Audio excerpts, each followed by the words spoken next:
नमस्कार. अजिंक्य तारा त्या या मालिकेला हा चौथा भाग.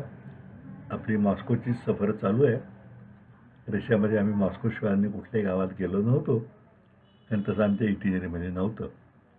हा आपण जो रशियात जातो तो सर्व प्रवासाचा आपला प्लॅन आधीच अप्रूव्ह करून घेतलेला असतो टूरनी, त्यामुळे इकडे जाता येत नाही. रशियाची मुख्य नदी अर्थात व्होल्गा. मॉस्को शहरातून वाहणारी मॉस्को ही तिची उपनदी. मॉस्कोतल्या मॉस्कोत तिचा प्रवाह नियंत्रित केला आहे. स्वच्छ व भरपूर पाणी, यामुळे ही नदी खरोखरच नदी वाटत नाही. एका मोठ्या मोटरबोटमधून ऑलिम्पिक स्टेडियमजवळून आमचा जलविहार सुरू झाला. जवळजवळ अर्धे मॉस्को दुसऱ्या बाजूने पाहण्याचा योग त्यामुळे आला. शहरात राखलेली झाडी हे मॉस्कोचे वैशिष्ट्य म्हणता येईल. नदीत मासे दिसत नाहीत हे आमचे मत्स्यगोत्री बंगाली बहिणीने मला लगेच सांगितले. नदीच्या पाण्यातच ड्रेनेज, कारखान्यात सांडपाणी सोडण्याची आपल्याकडील अद्भुत पद्धत रशियनना बहुतेक माहीत नसल्याने तेथील या नद्या, या लोकमतांचे पाणी अजून स्वच्छ राहिले आहे. आम्ही भारतीयांनी मात्र सिगारेटचे थोडके, बिअरचे कॅन कोणी पाहत नाही असं म्हणून हळूच नीट टाकले व आमच्या परीने मॉस्कोत ती गंगा मैली करण्याचा प्रयत्न केला. हा बघायला येतात. अशा गोष्टीला मी तरी सांस्कृतिक देवाणघेवाण म्हणतो. त्या स्वच्छ मॉस्को देऊन वाटले की राजकुमारी जर लेनिन ते मॉस्को मैली या शीर्षकाली सिनेमा काढायचे ठरले तर त्याला हे शीर्षक बदलून लेनिन ते सुंदर मॉस्को असेच द्यावे लागले असते, आणि अर्थातच सुंदर मंदाकिनीचाही प्रश्न सुटला असता. मॉस्कोची भुयारी रेल्वे म्हणजे मेट्रो जगात नाणावलेली. अल्प किमती तिकीट काढून निवांत हिंडावे, त्या एकाच तिकिटात कुठूनही कोठेही जा. मला पूर्वीच्या मुंबईतील ट्रामच्या तिकिटाची आठवण झाली. तेथील भुयारी स्टेशनही स्वच्छ ठेवले. जनसामान्य बसपेक्षा ही स्वस्तात पडते म्हणून गर्दी मात्र बरीच होती. प्रत्येक स्टेशनवर ऑटोमॅटिक प्रवेशद्वारे होती. तिकीट सरकल्यासाठी उघडत नाहीत. तिकीट सरकवल्यावर मात्र खुर्च्या सिमसिम प्रमाणे. सर्व स्टेशन सुशोभित केली. अनेक ठिकाणी रशियन क्रांतीतील हुतात्म्यांचे पुतळे बसले होते. मायकोस्की हे तर जगातील दुसऱ्या क्रमांकाचे सुरेख भुयारी स्टेशन असल्याने आमच्या गाईडचे मत. ही भुयारी रेल्वे लेनिन मेट्रो या नावानेच ओळखली जाते. लेनिन रशियाचा राष्ट्रपिता, त्यामुळे अनेक महत्त्वाच्या गोष्टींना त्याचेच नाव दिले आहे. Lenin library, Lenin museum, Lenin metro अशी नावे बघून मला साताऱ्याची आठवण झाली. आपणही अनेक नावं अशीच देत असतो. भारतात हीच परिस्थिती आहे. खरे तर थोर माणसांचे कार्य हीच त्यांची स्मृती आहे. पुतळी आणि बागा नाही ते आपण केव्हा ओळखणार? माणसाचे खरे थोरपण काही काळ लोटल्यानंतरच कळते.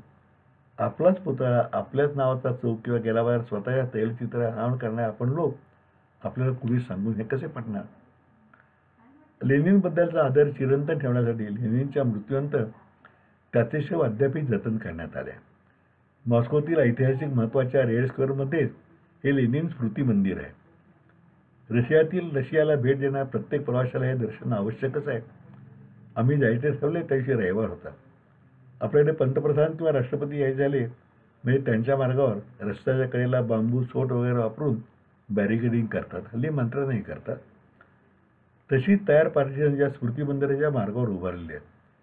रविवारमुळे अनेक रशियन नागरिकांची गर्दी झालेली. जवळजवळ मैलभर लांबीची रांग पाहून आमची तर छाती धडकली. बरे, रशियात साम्राज्य असल्याने ब्लॅकची तिकीट आहेत का असे विचारायची सोय नव्हती. पण सुदैवाने all are equal but some are more equal ही म्हण रशियातही लागू असल्याने परदेशी प्रवाशांसाठी वेगळी रांग होती. प्राथमिक शाळेतील मुलांना सहली नेतात अशा 4-4च्या ओळी करतात. अगदी तशाच ओळी लावून आम्ही स्पेशल फॉरेन लाईनमध्ये उभे राहिलो. पण ही रांगसुद्धा जवळजवळ अर्ध्या मैलाची होती. हळूहळू पुढे सरकत आम्ही जेव्हा स्मृती मंदिरात जवळ आलो तेव्हा अर्धा तास होऊन गेला होता. मी मागे वळून पाहिले तर आणखी अर्ध्या मैलाची रांग कायम होती. आपण रांगेत असताना आपल्या मागे मोठी रांग पाहिली की आपल्याला बरं वाटतं नेहमी. साधारण 2000 फुटावर आल्यावर 4-4च्या ओळी 2-2च्या करण्यात आला. संपूर्ण रांगभर 50-50 फुटावर पोलीस आता वॉकी टॉकी घेऊन होतेच. त्यांची रांगेची पाहणी चालू होती. न जाणो एखादा भांडवलशाही हस्तक्षेप त्यात नाही ना. हल्ली अतिरेकी मंडळींचा काही भरोसा नाही म्हणून असेल कदाचित. स्मृती मंदिर बांधले होते छान फिकट गुलाबी रंगाच्या संगमरवरी दगडांचे, अर्धवर्तुळाकार आकाराचे. त्यावर गोल घुमट. आत जाण्यासाठी एक दार, बाहेर पडायला दुसरे. प्रवेशद्वारापासून साधारण 100 फुटावर 2 पोलीस प्रवाशांना बोलायचे नाही म्हणून खुणेने सांगत होते. शिवाय शर्ट व कोटाची बटणे गळ्यापर्यंत लावायची असा येथील दंडक असल्याची खुणावत होते. तसेच दोन्ही हात हुशार पोझिशनप्रमाणे बाजूला अंगाबरोबर ठेवा असेही बजावत होते. त्यांच्या खाणाखुणांचा एखादा अर्थबोध झाला नाही तर ते त्या प्रवासी बटणे चक्क स्वतः लावत होते आणि हात बाजूलाही घेत होते. या गोष्टी असतात तशा साध्या, पण त्यामुळे वातावरणात गांभीर्य येते हे मात्र निश्चित. प्रत्यक्ष प्रवेशद्वाराजवळ दोन्ही बाजूचे 2 गार्ड सुरू होते. त्यांना पण स्वर्गाच्या दारात उभा असणाऱ्या जय विजयचीच आठवण होत होती. पूर्ण ताट दृष्टीसमोर, अगदी पापण्यांची सुद्धा आवश्यक तरच हालचाल, जणू निश्चयाचे पुतळे. दर तासाने हे गार्ड बदलतात, कारण तासाच्या वर इतक्या विलक्षण एकाग्रतेने खडा पहारा देणे अशक्य असते. असा गार्ड म्हणून निवड होणे हे रशियात बहुमानाने समजले जाते. गांभीर्यपूर्वक आत गेल्यावर थोड्या पायऱ्या उतरून खाली जावे लागते. तिथे एका बुलेटप्रूफ काचेच्या पेटीत त्या महामानवाचे शेव ठेवलेले आहे. आपण पायाच्या बाजूने दर्शन घेत असले तरी डोके थोडेसे उंचीवर ठेवले असल्याने आपादमस्तक दर्शन घडते. त्यावेळेस मला तरी अंतकरणात कुठेतरी वेगळीच अनुभूती आली. खरोखरीच केवढा विलक्षण माणूस! क्रांतीचे स्वप्न त्याने साकार करून दाखवले. शेव आजही उत्तम स्थितीत आहे. चेहऱ्यावर प्रशांत भाव, जणू मनाची मदत हवे. रशियाला साम्यवादाला आजचे स्थान मिळावे म्हणून आयुष्यभर हा जीव भागला. त्याच्यासाठी केला होता सारा अट्टहास. मी साम्यवादी नाही, पण त्या क्षणी मला वाटले की साम्यवाद आज अर्ध्या जगात व्यापून आहे त्याचे कितीतरी श्रेय याचेच ना लेनिनचे. अर्थात तेव्हा होता, आज खूपच कमी झालेला आहे. तिथे नतमस्तकून आम्ही बाहेर पडलो. रशियाच्या माजी पंतप्रधानांच्या अध्यक्षांच्या कबरी त्या स्मृतिमंदिराच्या मागील बाजूलाच होत्या. त्यांचे जाता दर्शन घेऊन पुढे निघालो. स्टॅलिन, क्रुश्चेव अशी परिचित नावे वर कोरलेली आणि एकेकाळी सगळ्या जगाला थरारून सोडणारी मंडळी आता चिरनिद्रा घेत होती. इतर अनेक टूम्स म्हणजे कबरीवर 4 वर फुले गुच्छ वाहिले होते, पण बिचाऱ्या स्टॅलिनची कबर मात्र दुर्लक्ष होती. काळाचा महिमा म्हणतात तो हाच. शेवटी दो गज जमी असे बहादूरशाह जफर म्हणतो तेच खरे. माणसाने किती मस्ती केली तरी काळाच्या अतिकाराला दाढा, सकल वस्तूचा खरेदी चुराडा हेच खरं. हा गंभीर विचार मनात घोळत आम्ही बाहेर पडलो आणि रेड स्क्वेअरच्या प्रांगणात पाय ठेवले. हा लाल चौक म्हणजे मॉस्कोचा मानबिंदू. रशियातील महत्त्वाच्या दिनी सर्व परेड येथेच होतात. आपल्याकडे ही स्वातंत्र्य दिनाची परेड लाल किल्ल्यात होते तसेच. लाल चौकात सर्वत्र दगडी फरसबंदी आहे. या विस्तृत चौकात एका बाजूला क्रेमलिन, मध्ये लेनिनचे स्मृतिमंदिर, दुसऱ्या कोपऱ्यात कॅथेड्रल आणि पलीकडे मॉस्कोचा गजबजलेला रामरस्ता. सच्च्या कम्युनिस्टाला तिथे पाऊल ठेवताना एखाद्या वारकऱ्यांचे डोळे पंढरपूरच्या कळसाचे दर्शन करतात जसे ओलवतात तसेच भरते येते. सातारून निघताना मुले म्हणाली होती, बाबा रशियात रेड स्क्वेअरमध्ये परेड असते म्हणे, तिथला फोटो नक्की घेऊन या बरं का.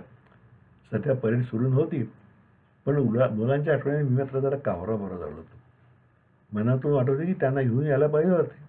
अर्थात ते शक्य झालं नसते हे माहीत होते. ही म्हणाली, का तुम्हाला काही पित्ताचा त्रास होतोय का? मी काहीच उत्तर देत नाही. बऱ्याच वेळा मौन पाळणेच ते पथ्यकर असते. मी नेहमी घट्टपणे वागणारा माणूस म्हणून माझी प्रतिमा जगतो. घरातून बाहेरही मी तिला कुठल्या तोंडाने सांगणार की मला पित्ताचा नाही तर थोडासा चित्ताचा त्रास होतो म्हणून. पित्ताचा नाही पण चित्ताचा त्रास होतो म्हणून. आमचा मॉस्कोचा मुक्काम संपत आला होता. आमच्या मनात होते की एक दिवस स्वतंत्रपणे लेनिनग्राडला जाऊन यावे. 500 किलोमीटरचे अंतर होते. थोडा जादा खर्च झाला तर रशिया आणखी एक महत्त्वाचे शहर पाहून होणार होते. म्हणून मी अलेक्झांडर हा प्रश्न विचारला. मात्र त्याचा मूळ गोरा तांबूस होणं आणखी लालसर झाला. त्याने सांगितले, तुमचा जो कार्यक्रम ठरला आहे त्यात बदल करता येणार नाही. हे सांगताना त्यालाही अवघड वाटत असावे वाटते. रशियाचे हे धोरण शक्यतो प्रवाशांना सांगण्याची वेळ येऊ नये असे त्याला वाटणे स्वाभाविक होते. अशा तऱ्हेचा अनुभव मला तरी प्रथमच येत होता. कोणत्याही इतर देशात अशा तऱ्हेचे बंधन कधीच नव्हते. चमकते ते सर्व सोने नसते या म्हणीचा प्रत्यय मात्र रशियाच्या बंधनकारक धोरणामुळे आला. हाही एक फायदाच म्हणायचा. रशियाचे बहिरंग व अंतरंग यातील फरक तरी या निमित्ताने लक्षात आला. रशियाचे बहिरंग दिपवणारे होते, कर्तृत्ववान होते. भारतातून रशियात जाणाऱ्या बऱ्याच प्रवाशांना त्यांचे अंतरंगही असेच भासते. या प्रवाशांना बहुतेक जण सहसा एखाद्या योजनेअंतर्गत रशियाला भेट देतात. शिवाय त्यात साम्यवादी किंवा त्यांच्या जवळच्या विचारसरणीची मंडळी जास्त असतात. त्यामुळे त्यांचा रशियाबद्दलचा अनुभव चांगलाच ऐकू येतो. या चांगुलपणाच्या जोडीला अंतरंगाचा वेध घेणे जरूर असे मला तरी वाटते. एखाद्याला एकाच शहरात तेही जेमतेम 3-4 दिवसांच्या वास्तव्यात असा शोध घेणे अवघड असले तरी तेवढ्या उन्हापुऱ्या काळात घडणाऱ्या छोट्या छोट्या घटना, मुलाखती यावरून सुद्धा एकूण अंतरंगाची कल्पना येऊ शकतात. माझी एक सवय आहे, जेथे जायचे तिथे रूम बॉईज, टॅक्सी ड्रायव्हर, रस्त्यावर पडणारे नागरिक, दुकानदार यांच्याही शक्य होईल तेवढे बोलायचे, त्यांनाही बोलते करायचे किंवा तसा प्रयत्नही करायचा. सरकारी माहितीपत्रके, पुस्तके यामधून होणाऱ्या ज्ञानापेक्षा अशा संभाषणातून आपल्याला तो देश आणि ती माणसे जास्त समजतात असे मला तरी वाटते. मॉस्कोत रस्त्यातून फिरताना कोणाशी बोलायचे म्हटलं तर भाषेचा प्रश्न मोठा.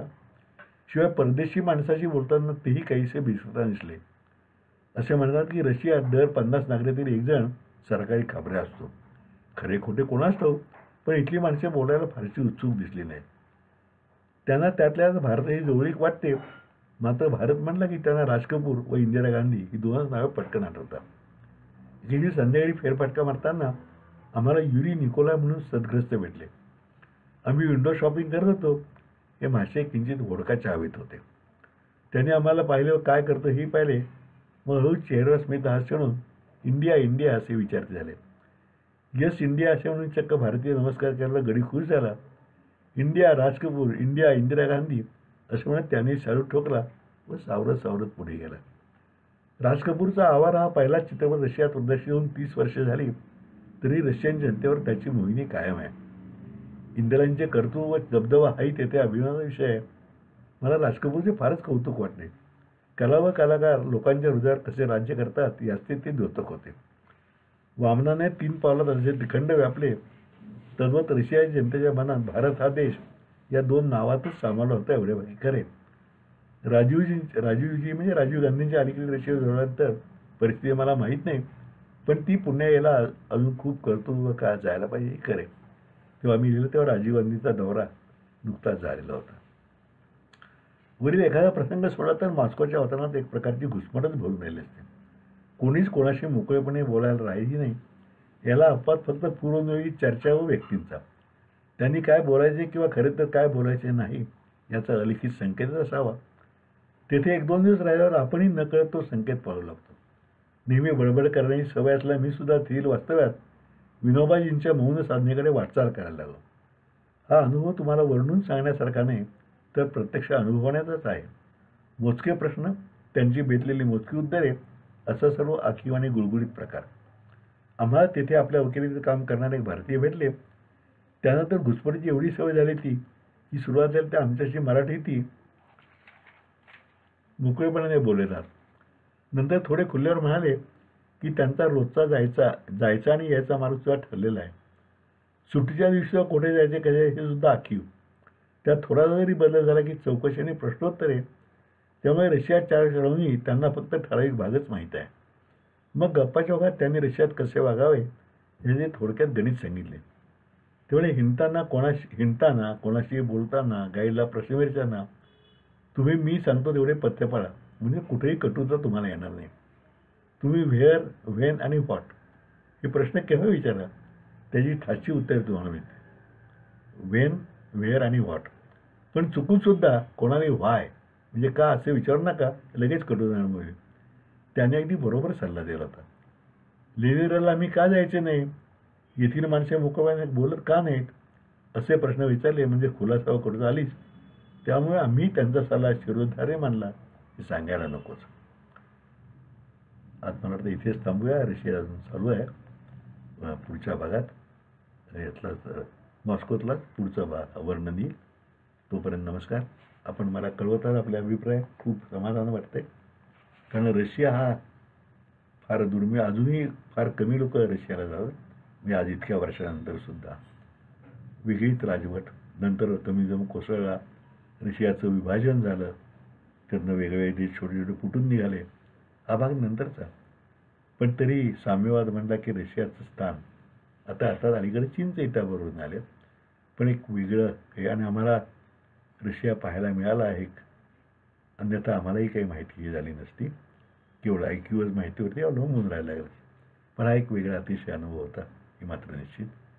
किंवा पुढचा भाग उद्या. तोपर्यंत नमस्कार.